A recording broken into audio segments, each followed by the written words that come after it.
সারা দেশের মানুষ যেখানে উগ্রবাদীদের বিরুদ্ধে জেহাদ ঘোষণা করেছে, আর ত্রিপুরার সেকুলার পার্টির নেতা ২০ বছরের মুখ্যমন্ত্রী উগ্রপন্থীর বিরুদ্ধে একটি কথাও মুখে আনেননি।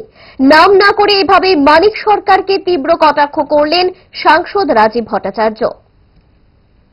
এই সময় সারা দেশের মানুষ একত্রিত হয়ে এই আতঙ্কবাদের বিরুদ্ধে লড়াই করছেন, বক্তব্য রাখছেন।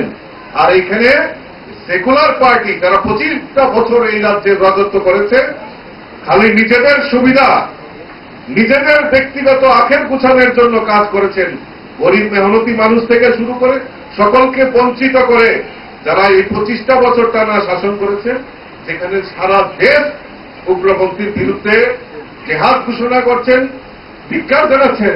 আর আমাদের রাজ্যে যারা দীর্ঘ 20 বছর টানা মুখ্যমন্ত্রী একটা উগ্রপন্থীর বিরুদ্ধে শব্দ বলেননি, উল্টা পলিটিক্যালাইজেশন, বিজেপিকে গালি দেওয়া।